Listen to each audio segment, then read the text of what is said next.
Good morning, good afternoon, good evening, and welcome back to the Thai Expat Daily Show. I'm your host, Kira Mack, as always, and delighted and excited that you've been able to tune in with us yet again for another show. Now, before we do get started into the top 4 stories trending here in Thailand, don't forget to like this video and please do subscribe to the channel. Also, don't forget to hit that notification bell so that YouTube will let you know when the next Thai Expat Daily Show is uploaded onto YouTube. Now, if you like listening to us on a podcast player, there's a link down below in the description where you will find all the available podcast players. And finally, if you like the show, if you want to support the show, if you want to buy me a coffee, you can do so by following the link down below in the description to buymeacoffee.com. And now that that's all done and dusted, we are going to get into those top 4 stories. And the first one, foreign nationals arrested at a drug party in Bangkok.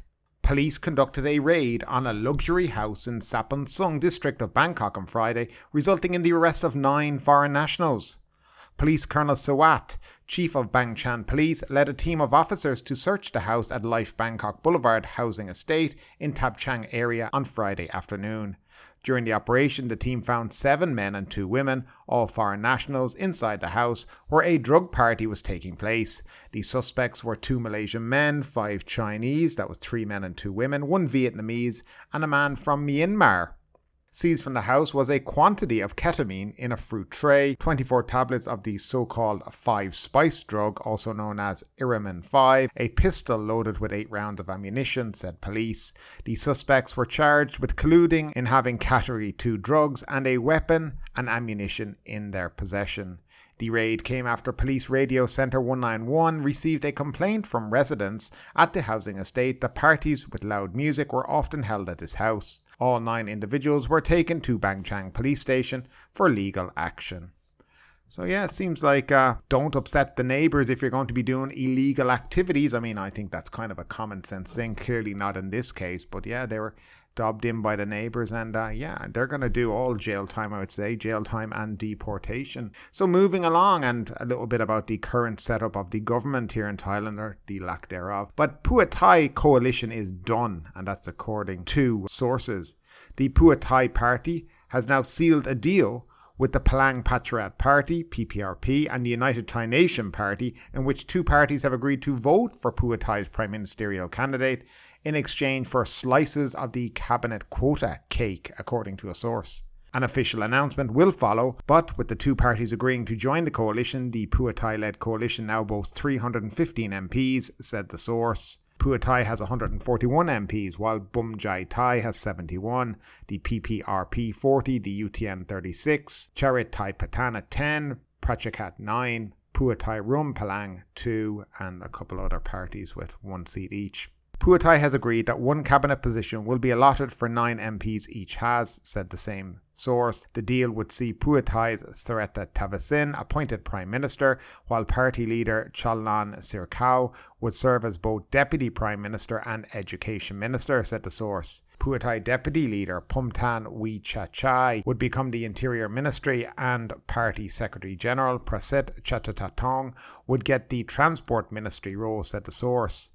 Pheu Thai List MP for Chiang Mai, Jilapan Amravat, would take the energy portfolio, and 2 key figures of the party would become the Foreign Minister and the PM's Office Minister, respectively, said the source.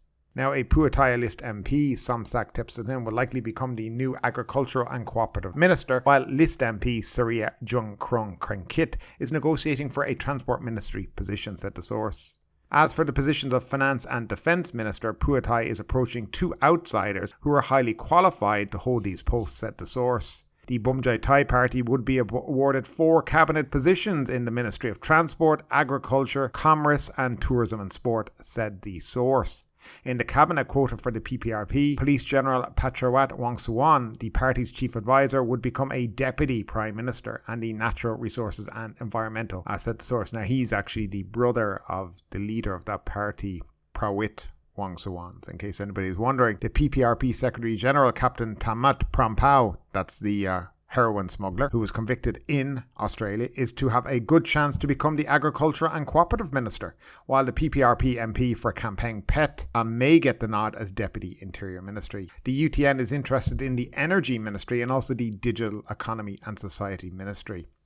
So basically, Pheu Thai have gone back on their word prior to the election, where they said they would not, under any circumstances, go into government with the two uncle parties, that being the UTN and the PPRP. PPRP is basically led by Prawit Wongsuwan. That's the very old, I think he turned 78 or 79 a couple of days ago. And the UTN, who say, well, Prayut is not in their party anymore, so they have nothing to worry about. That party was set up specifically for Prayut to be a prime ministerial candidate. It was formed around him, so how long that'll stay together, you'd wonder too. But again, Pheu Thai really, I think, they're doing themselves more damage than good, I think, in this situation. They may be handing the election to the Move Forward Party in the future, when the next election takes place. I don't think people are going to forget what they've done, and they can call it a reconciliation government and all this nonsense and whatever they want to call it. The only reason they're doing this is because they want to get power.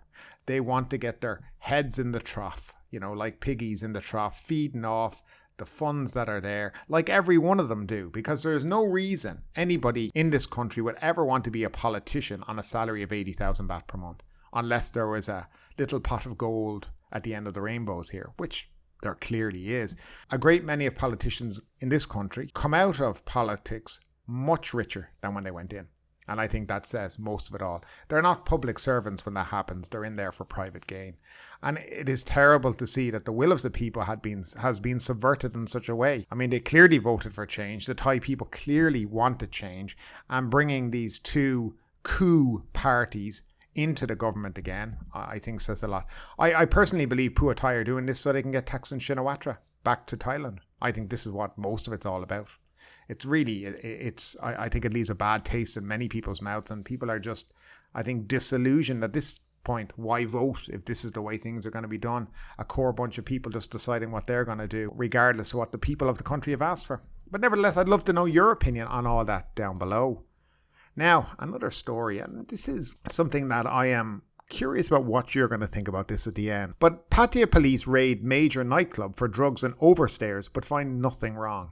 Pattaya police raided a major nightclub, catering mostly to Thai nationals on 3rd Road around 1 a.m. this morning. But despite disrupting an evening of partying and fun for over 100 people, nothing was found wrong. The raid was conducted at the Ying Club, which has been inspected multiple times before recently, also without facing anything wrong. The raid was led by Colonel Tanatong Pheu Thai, the chief of the Pattaya police station, and included about 50 officers from the Pattaya police, tourist police and immigration. Now, according to Colonel Tanapong, the raid was aimed to find foreigners, possibly on overstay primarily, but also to find illegal drugs, firearms and other offences. Now, despite requiring all staff and patrons to take a drug test, inspecting personnel vehicles and reviewing the passport and ID of all present, no offences were found, according to the Colonel. Even the cat mascot seen in the photos was tested but also had done nothing wrong.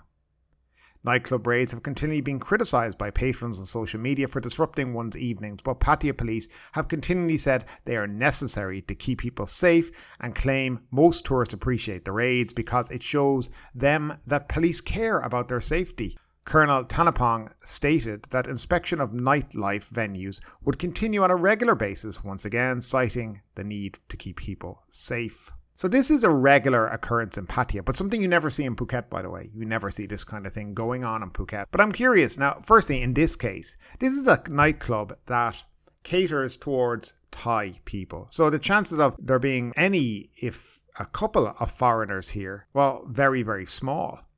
So you've claimed that you're there checking for overstayers, and the nightclub is known for being a place for Thai people to hang out. It's obvious this place is being targeted by the police. I think it's obvious at this stage. It's been hit a few times by them. But I tend to think, is this a good use of police forces? 50 police involved. 50.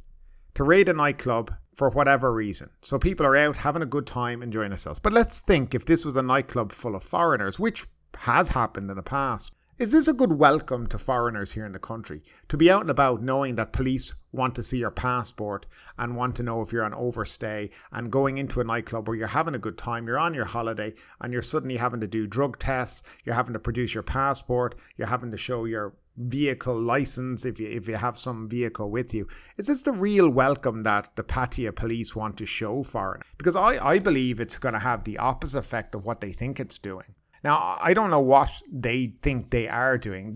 Foreigners are not going around saying, oh, I feel so safe. I've been in a nightclub and at 1 a.m, all the police came running in and, they tested everyone and we all had to stay there for an hour and a half while they drug tested and checked everybody's passport. I don't think any foreigner is thinking that's a good thing. In fact, I think this is doing more damage to the country than anything else. I mean, it really shows that the police are a law unto themselves. I believe that if you want to do what they're doing, raiding a bar, doing what they have to have probable cause to be able to do that. There has to be a legitimate reason for them to be able to enter. And I know they'll say, well, it's a business, so we have the right to do so. But to me, it seems like this is just the police trying to show some force out there. And I think they have it all wrong.